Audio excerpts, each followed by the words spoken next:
और सुनो ध्यान से सवाल क्या है। सवाल ये है कि अगर मैं बॉल को फेंकूंगा जमीन पे, तो यहाँ सवाल ये उठेगा कि बॉल जमीन पे गिरेगा तो बॉल बाउंस करेगा। तो बॉल देखो, बॉल ऐसे गिरता है, ये रियल लाइफ के देखो, बॉल ऐसे गिरता है तो बॉल एक बार ऐसे ऐसे होता है। सवाल ये उठेगा कि बॉल ने एक बार कितना का स्पीड से बाउंस किया, फिर बॉल कितने का हाइट पे है। हर बार हाइट कम हो रहा है, हर बार रबड़ का बॉल हाइट कम करता है अपना, हर बार उसको कितना टाइम लगता है, ये है सवाल। और थोड़ा देर मत लिखो, मेरे साथ चीजों को समझना लो, जिससे हो नहीं समझोगे ना तो बस एक भीड़ का पार्ट बन जाओगे। तुमने खाली रट लिया चीजों से, वो कैसे बनाएंगे। देखो होने क्या वाला है, अगर तुम बॉल को फेंक रहा हूं मैं, इलास्टिक कोलिजन होता तो क्या होता, बॉल जमीन पे गिरा, बॉल उतने हाइट पे दोबारा आ जाता। इस वक्त हाइट कम हो, ऐसे सवाल है। सुनो बिल्कुल मत लिखा था, रियल लाइफ में क्या हो रहा है। तूने पढ़ा था कोएफिशिएंट ऑफ रेस्टिट्यूशन, और रेस्टिट्यूशन क्या था, v2 minus v1 divided by u1 minus u2। वो एक बॉडी ये गिर रहा है u के स्पीड से, मान लो u1 स्पीड से बॉल नीचे गिर रहा है, बॉल गिर रहा है जमीन पे, जमीन का ऑलवेज स्पीड कितना होगा, u2 ऑलवेज 0 होगा। जमीन तो रेस्ट में, देखो तो बॉल अगर ऊपर से नीचे गिरता है यही बॉल बाउंस लेगा, बाउंस लेगा तो क्या होगा, वो ऐसे बनाएंगे। वो पता है समझ में आता है, आखिर पता चलता है, बच्चा पढ़ के छाप के चले जाता है। देखो सुनो, बॉल जमीन पे गिरा, बॉल ऐसे गिरा, ऐसे ऊपर उठा, मुझे ये स्पीड चाहिए। और ये जो जमीन का जो स्पीड ऑलवेज 0 होगा, और फॉर्मूला एकदम बच्चा वाला है। सुनो अब तुम पढ़े ई वो क्या था, कोलिजन के बाद का स्पीड डिवाइडेड बाय कोलिजन के पहले का स्पीड। फॉर्मूला क्या लिखे थे, v2 minus v1 by u1 minus u2, और ये फॉर्मूला लिखे थे ध्यान से। जमीन है, जमीन का स्पीड v2 कितना है, 0, v1 तुमको पता है माइनस में लो, कोई दिक्कत नहीं है। u1 कहां जा रहा है, नीचे, नीचे का स्पीड ऑलवेज क्या होता है, माइनस। u2 कितना है, 0। वो ऐसे बनाएंगे। अब ये बन गया सिंपल सा फॉर्मूला। तुमको तो एग्जाम के लिए सीधा फॉर्मूला याद रखना है, वो बता रहे इंटरनेट पे फॉर्मूला कैसे बना। अब देखो तो बन गया फॉर्मूला, v1 इक्वल टू आ गया e इंटू u1, ये बन चुका है फॉर्मूला। इसका मतलब होता है, देखो इस फॉर्मूले से क्या निकलता है, अगर इलास्टिक कोलिजन होता, इलास्टिक कोलिजन का ई कितना था, 1, तो जैसे ही 1 लोगे v1 इक्वल टू, मतलब ऐसा कभी हो जाए ना, बॉल ऐसी जगह गिरेगा जहां इलास्टिक होता है, बॉल जितना स्पीड गिरा उतने से ऊपर आ जाता। लेकिन ई का वैल्यू ऑलवेज क्या होता है, 1 से कम, इसलिए पूछेगा फर्स्ट रिबाउंड के बाद कितना का स्पीड होगा। मैं तुम्हें एक जनरल चीज बता देता हूं, फर्स्ट रिबाउंड का वेलोसिटी होगा ई इंटू यू। और सुनो अब कोई पूछेगा तुमसे, बॉल को दोबारा फेंके हैं, बॉल को 10 बार फेंक दिए, उसके बाद कितना स्पीड है, एक जनरल ट्रेंड होता है। सुनो एक बार फेंके ई इंटू यू, दोबारा फेंकोगे ई स्क्वायर इंटू यू, दोबारा फेंकोगे ई क्यूब इंटू यू। याद रखना एक फॉर्मूला, एक बार में ई का पावर आया 1। पूछेगा तुमसे सवाल में, कभी कभी इंटरनेट पे कॉम्पिटिटिव एग्जाम से पूछता है, जेईई नीट पेपर में, बॉल को तुमने फेंका और बॉल ऐसे नीचे गिरा, फिर बॉल ऊपर उठा, पहले कितना से ऊपर उठ रहा है, ई इंटू यू से, ये बॉल नीचे गिरी फिर ऊपर उठेगा, अब उठेगा ई के स्क्वायर से। तो याद रखना ऐसे तरीका, तो पता है शांत दिमाग बहुत अच्छा समझ में आता है। अब देखो तो ऐसे लिख सकते हैं फ्रेंड, समझ गए, 1 आया तो 1u, 2 आया तो 2u, पूछेगा 10 बार। अगर मान पूछेगा 5 बार, अगर तुम्हें फिफ्थ रिबाउंड, मतलब 5 बार रबड़ के बॉल ने बाउंस कर लिया, फिफ्थ रिबाउंड का वेलोसिटी, वो याद रखना, कॉम्पिटिटिव एग्जाम में डायरेक्ट आएगा, टिक मार लेना, आंसर आ जाएगा e का पावर 5। और जनरल फॉर्मूला याद रखना, e का पावर n इंटू यू। वैसे पढ़ते हो एपी में nth टर्म, पूछेगा n बार बॉल को फेंका गया तो nth रिबाउंड का कितना वेलोसिटी होता है, फॉर्मूला होता है e का पावर n इंटू यू। वो ये बात समझ गए, अब अच्छा से लिख लो। वो पता है इससे क्या होगा ना, तुम कहीं जाओगे ऐसे कुछ सीखोगे, और थोड़ा लिख लीजिए। और दो एक चीज और बताना है, हाइट, उसके बाद टाइम, और ये रियल लाइफ का केस है।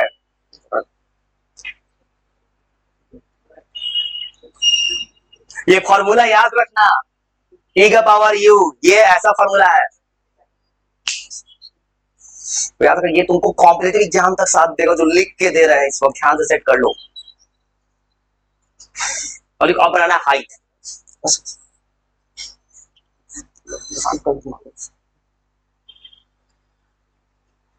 याद पेपर में सवाल देगा कि बॉल को 4 बार फेंका गया है, 5 बार फेंका, जितना बॉल देगा ना एन का बल उतना आंसर आ जाएगा। अब हाइट सुनो, तो कुछ नहीं कर, थोड़ा सा और लिख रहा है, फिर सवाल दे दे तुमको। और ई का वैल्यू ऑलवेज एक से कम होता है। ई 1 हो गया तब तो वेलोसिटी सेम। तो देखो हमेशा ये इलास्टिक कोलिजन होगा। इलास्टिक कोलिजन बॉल को अगर 10 बार भी फेंक दोगे ना, 5 बार भी, तो ई का वैल्यू ऑलवेज 1 होगा, 1 का पावर 5 1। इलास्टिक कोलिजन में बॉल अगर कभी चला गया कभी जिंदगी में, कोई ऐसा सरफेस मिल गया जिंदगी में पूरा इलास्टिक है, वहां बॉल का स्पीड सेम आएगा ऑलवेज। ये फॉर्मूला भी यही कर रहा हूं। और लिखो अगला फॉर्मूला, हाइट।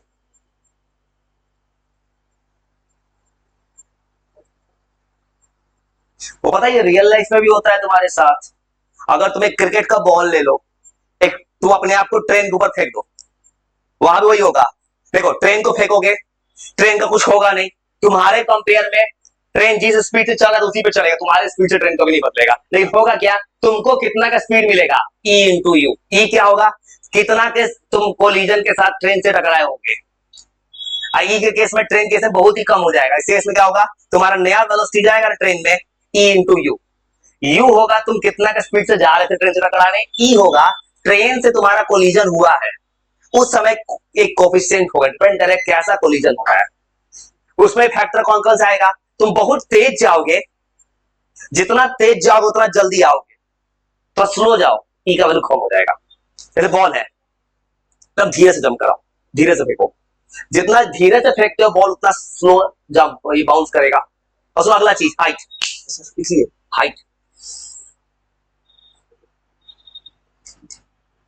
तो याद रखना, तुमको वो बताने की कोशिश कर रहा हूं ना, तुम्हारा भला हो जाए। वो एग्जाम में कोई नहीं पूछेगा, एग्जाम में ना किसी भी पेपर में व्हाट इज कोलिजन कोई नहीं पूछता है, पेपर में सारे सीधा सवाल आता है। और सुनो अब हाइट, और लिखे सुनो हाइट जरा प्रूव कर ले। और 3 इक्वेशन मोशन पढ़े हो, थर्ड इक्वेशन लो ठीक है। और सुनो थर्ड इक्वेशन मोशन पढ़े हो, सुनो अब थर्ड इक्वेशन क्यों लगा, सुनो बॉल को मैंने फेंका, बॉल नीचे गिरा, नीचे से ऊपर उठा है।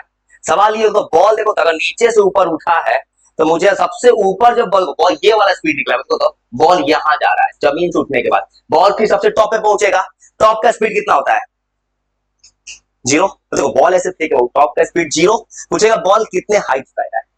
फॉर्मूला तो आएगा ई का स्क्वायर, लेकिन क्यों आएगा वो जानो, साइंस कहता है क्यों जानो।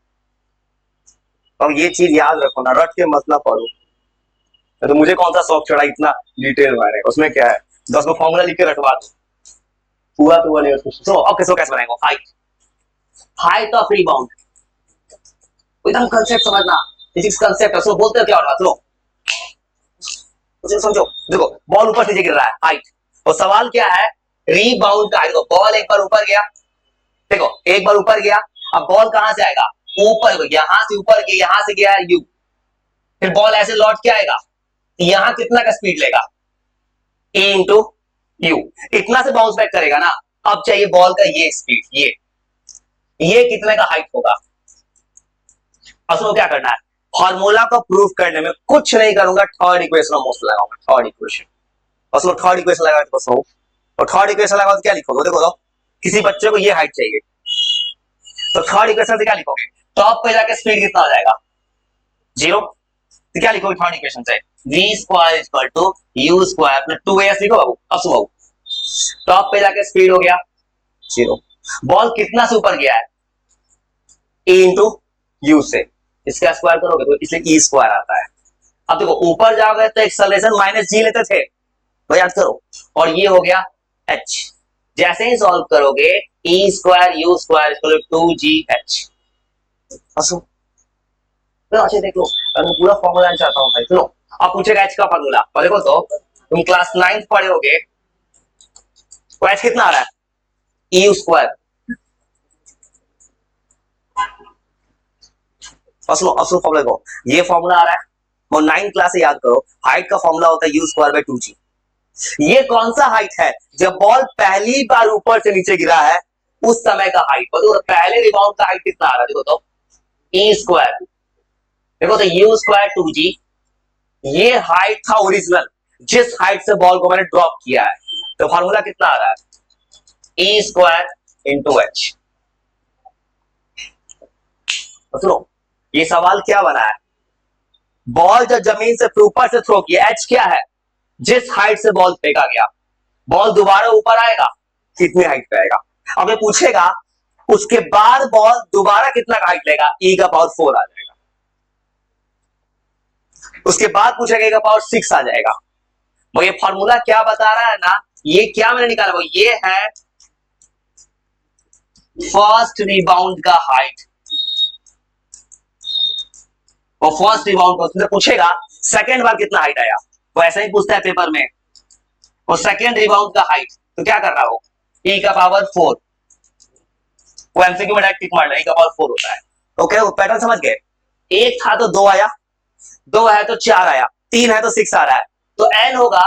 पूछेगा एन बार बाउंस कर गया बॉल कभी, एन रिबाउंड का हाइट, और इसका फॉर्मूला होता है ई का पावर 2NH। वो पता है ये सब डायरेक्ट पूछता है पेपर में, अगर पेपर में बैठ गया ना, अगर गूगल पे सर्च कर लोगे ये सवाल डायरेक्ट पूछता है फॉर्मूला। इसे इसको रटने से अच्छा तुमको वो बताने की कोशिश करो, ये सब पूछता है, समझ गए। अगर किसी बच्चे के पास दिमाग शार्प होता है ना, पेपर डायरेक्ट टिक के चलाएगा, उसको ये फॉर्मूला सब याद है। तो इसलिए टाइम इस केस में 2n आता है। तो समझिए क्या हुआ है, देखो एक ये कौन सा हाइट है याद रखना, ये हाइट उस केस का है, एक बार बॉल ड्रॉप किए, बॉल यहां से आ रहा है, ये था h, बॉल यहां से h आया, एक बार बॉल ऊपर जा रहा है, तो ये जो h1 जो है ये हाइट है। अब फिर बॉल, बॉल फिर नीचे तो फिर ऊपर जाएगा h2, धीरे धीरे जाके हाइट कम होता जाएगा, इसलिए ई का पावर बढ़ता जा रहा है। ये होता है फॉर्मूला, तो ये फॉर्मूला याद रखना। तो थोड़ा को देखिए और लिख देते हैं, टाइम, हर बार कितना टाइम लगता है।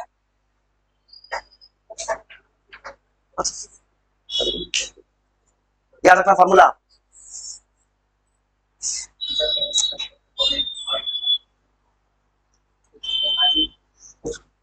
देखो इस चीज को एक्सेप्ट करो कि तुम चीजों को सीख रहे हो, कुछ फायदा हो, नहीं तो कल कोई फायदा ही नहीं होगा।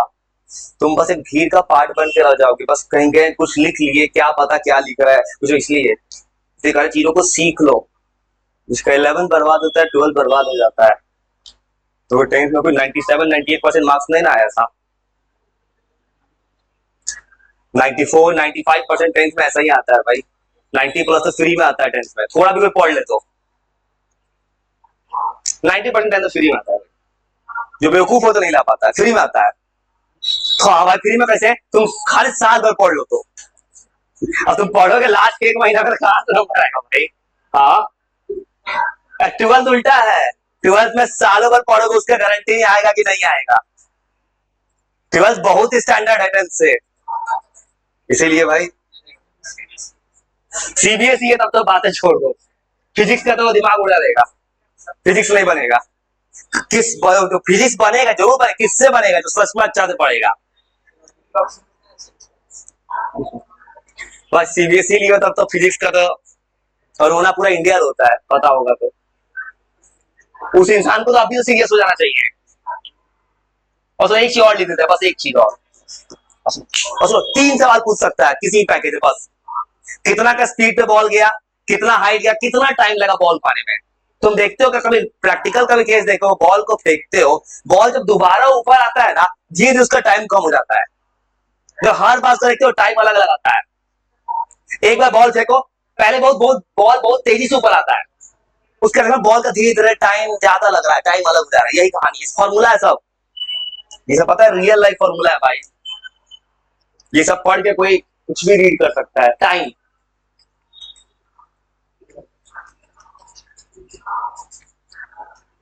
टाइम ऑफ रिबाउंड क्या होता है, तो ये फॉर्मूला, इसको भी सिंपल तरह से लाके दिखा देते हैं, बस उसके दे रहे सवाल हो। और टाइम मुझे प्रूफ करना हो तो क्या लगाएंगे, फर्स्ट इक्वेशन ऑफ मोशन।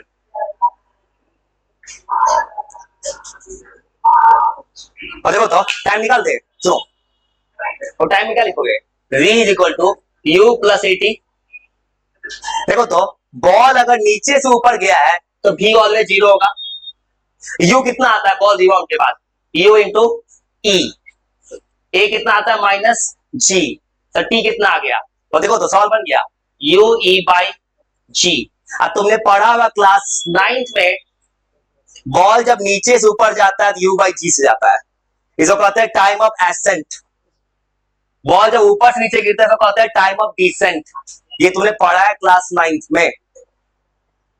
तो इसका आंसर अब टाइम का फॉर्मूला क्या देगा? टाइम का फॉर्मूला किसी को प्रूव करना लगाना cos इक्वल मोशन। देखो तो ई का पावर कितना आ रहा है? फिर आ रहा है। देखो तो यू बाई जी तो पहले का टाइम होता है, क्या आ रहा है? ई इंटू टी।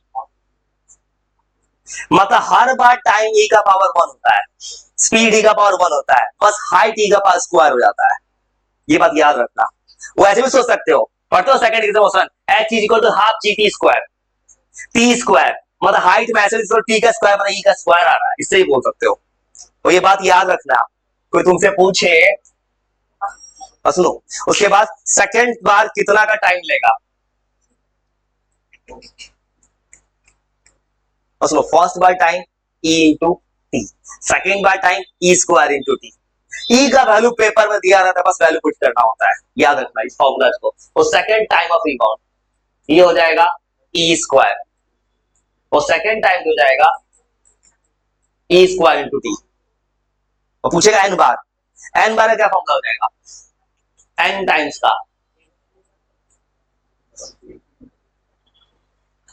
वो लिखो थोड़ा सा, उसके बाद वो सवाल देते हैं, बड़ा सवाल और लिख के तुरंत सुनाओ। तो बस 3 से याद रखना, हाइट टाइम स्पीड।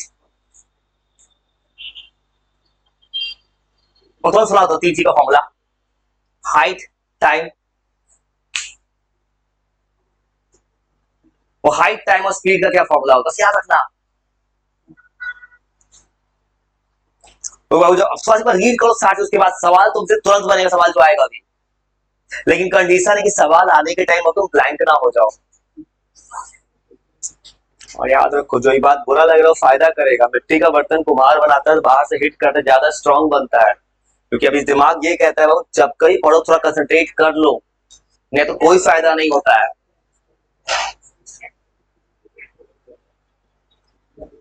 और तो सवाल ला रहा है, सवाल आएगा बस इसी 3 फॉर्मूला पे, बस याद कर लो। हाइट में ई का स्क्वायर है, टाइम में ई का पावर 1 है, स्पीड में ई का पावर 1 है। ई क्या है? कोलिजन के बाद का स्पीड में कोलिजन के पहले का स्पीड। ई का वैल्यू होता है 0 से 1, इलास्टिक कोलिजन में 1 होता है, परफेक्टली इलास्टिक कोलिजन में ई का वैल्यू 0 होता है। ई 0 हो जाता है, इसमें बॉडी चिपक जाता है एक दूसरे से। और इलास्टिक कोलिजन में मोमेंटम एनर्जी कंजर्व दोनों हो जाता है, इन इलास्टिक में एनर्जी का लॉस होता है। और लिखे जा रहे सवाल और करने, सवाल होगा तुमको बस कुछ नहीं करना, वो आंसर करना है इसी फॉर्मूला पे।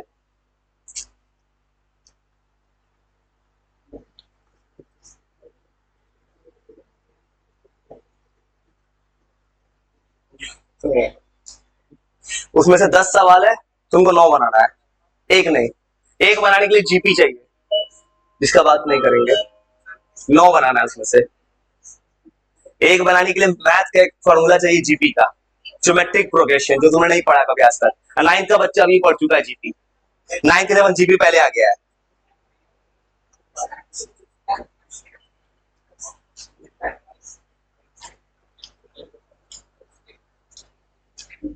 वो बनाओ तो, वो कुछ नहीं करना, फॉर्मूला बेस्ट है।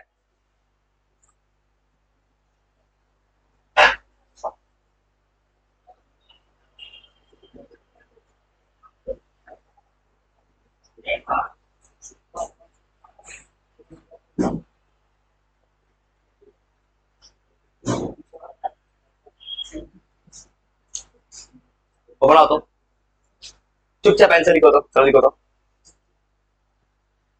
वो बनाओ तो अपना अपना, जल्दी।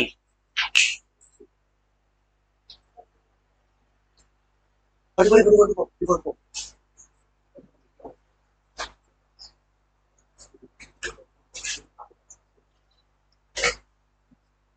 ओ बनाओ।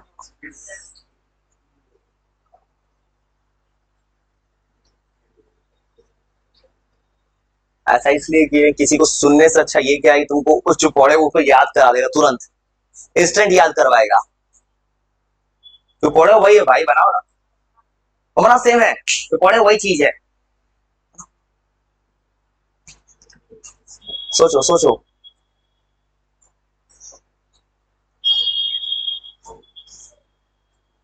सॉल्व करने के लिए पीछे रीड करो, इंपॉर्टेंट बनाओ, जो लिखे वही चीज है, खोलो ना आंसर, वो वही लिखा हुआ है वही चीज है, तो ट्राई करो ट्राई करो ट्राई करो।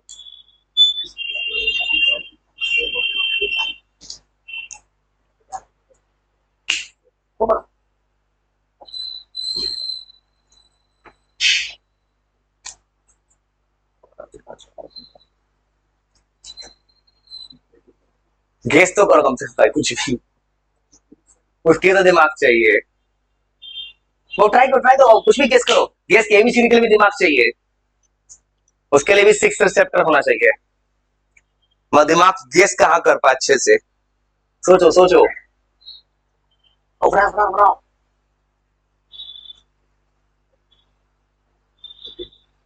और ये तो बना लिए होंगे, पहला तो सीधा पहले भी आया था। ई क्या होता है?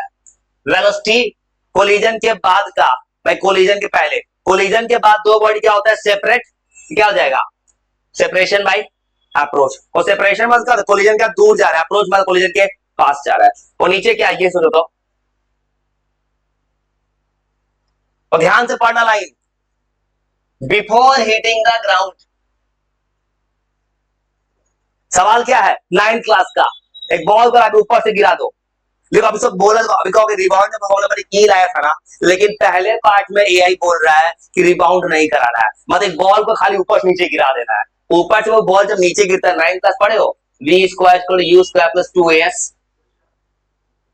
हाँ कॉलम कहाँ है मेरे पास, कोई कॉलम नहीं है कॉलम, कॉलम कहाँ से लीजिएगा मेरे से, मुझे ले जाइए गिफ्ट ले जाइए, चलता है कि नहीं गारंटी रहेगी,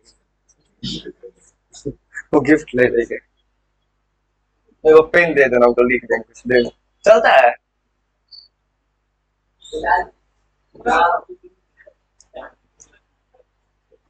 वो ऐसे बना दोगे ऊपर से नीचे गिरता है तो भी हो गया 0, कितना का स्पीड से आएगा u1 स्क्वायर, आंसर क्या होगा, आंसर बना पाए कुछ बना पाए, अरे वो ऊपर नीचे बॉल गिरता है तो सब, तो अब ऊपर से नीचे बॉल कर रहा है बॉल हाइट से, तो सवाल क्या पूछा है, सवाल पूछा जमीन पे गिरने का वेलोसिटी कितना है, देखो ऊपर से नीचे बॉल गिर रहा है, तो जमीन पे जब बॉल गिरेगा तो ये है फाइनल वेलोसिटी जमीन का, कितना का स्पीड से बॉल गिरा होगा 0, एक्सेलरेशन स्मॉल जी, एच, एच कितना हो जाएगा, अब देखो पूछा है सवाल में फाइंड द स्पीड, तो स्पीड कितना आ जाएगा √2gh, और ये ला दिए आंसर ना, तो पूछेगा सवाल क्या है, ऊपर से बॉल गिराओ टॉप पे स्पीड 0, नीचे आके √2gh, ये लाइन पढ़ो क्या लिखा है, फर्स्ट रिबाउंड आ गया हो रिबाउंड, अब जस्ट पता है रिबाउंड क्या वेलोसिटी में क्या मल्टीप्लाई करते हैं, v इक्वल होता है e इंटू u, और ये फार्मूला होता है, अभी जस्ट देखो u का फार्मूला क्या है √2gh, तो क्या आंसर हो जाएगा e इंटू, तो e स्क्वायर में होता है, ये डिवाइड में नहीं होता, e होता है मल्टीप्लाई, हो गया आंसर करो, वो समझ गए। अभी जस्ट ये फॉर्मूला को, सवाल क्या बोला है, सवाल एक पार्ट, एक सवाल का दो पार्ट रहा है, पहला पार्ट बोल रहा है बॉल इतने के स्पीड से नीचे गिरा, नीचे का ऊपर कितना से उठेगा, फॉर्मूला होता है e इंटू u कितना है 2gh, और ये बताओ अभी जस्ट लिखे फॉर्मूला क्या आंसर बताओ, n के बाद क्या लिखते हैं e का पावर क्या आ जाता है n, देखो तो e नहीं होगा, डिवाइड में नहीं आता है, आंसर क्या हो जाएगा e का पावर n, वो समझ गए, ऐसे सवाल आता है, और देखो अभी जस्ट तुम पढ़े हो n रिबाउंड क्या स्पीड क्या होता है, e का पावर n इंटू u होता है, और u का वैल्यू कितना बोल रहा है किताब में √2gh, तो आंसर क्या आ जाएगा e का पावर n, समझ गए, वो ऐसे डायरेक्ट सवाल बनता है। हाइट के देखो फर्स्ट रिबाउंड के बाद हाइट, तो पता है हाइट में e का स्क्वायर आता है, ऑप्शन देख के टिक मार दो, काट दो आंसर टिक मार दो, थोड़ा इतना तेज दिमाग कब चल सकता है, ऑप्शन देख के टिक मार देगा दिमाग, दिमाग अगर होगा तो, दिमाग ही नहीं हो तो क्या करेंगे, वो इसका पता आंसर क्या होता, मेरा ऑप्शन देखे सेकंड रिबाउंड के बाद e का पावर कितना हो जाएगा 4, आंसर टिक मार दो 4 करो, ऑप्शन मेरा देखे सवाल बन सकता है, दिमाग तेज है तो, देखो तो e का पावर 4, अभी जस्ट बोले हैं फॉर्मूला क्या होता है, e का पावर 2n होता है, उसको सवाल बन गया e का पावर 2n होता है, यहाँ क्या बोला है सेकंड रिबाउंड n का पावर हो गया 2 into 2 4, तो कितना ही सवाल बन गया, अब बताओ एनएफ के बाद कितना हाइट चाहिए?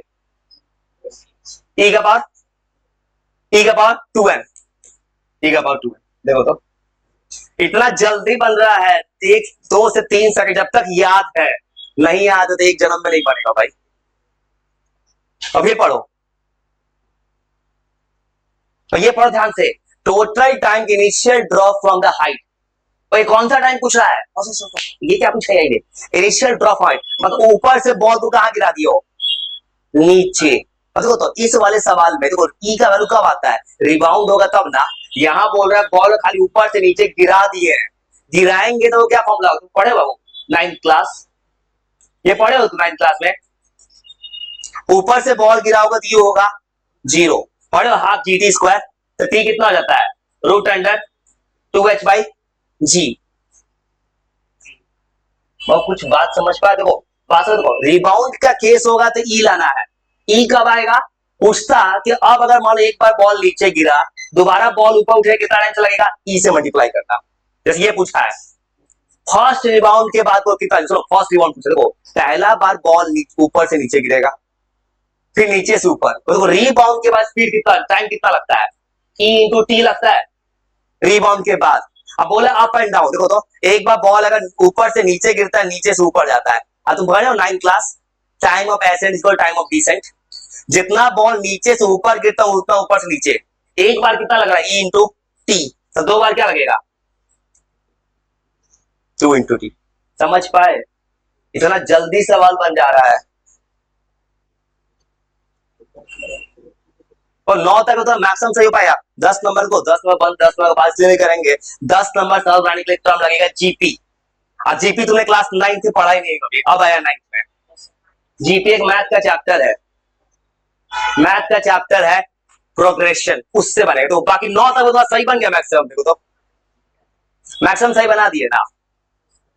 हाँ वो भी बन सकता है, इसके लिए एक नया मैथ होता है जो पता है 9th क्लास को अच्छा कर रहा है सीबीएसई, ऐसे पढ़ा रहा हूं। ये मैथ तुमने नहीं पढ़ा है कभी? ये कभी सॉल्व नहीं किया आज तक? ये कभी सॉल्व किए हो? नहीं सॉल्व किए हो। तुम पढ़े हो 10th में एपी, एपी का बड़ा भाई जीपी, यहाँ है 11th क्लास में जीपी, ज्योमेट्रिक प्रोग्रेशन। और इसीलिए किताब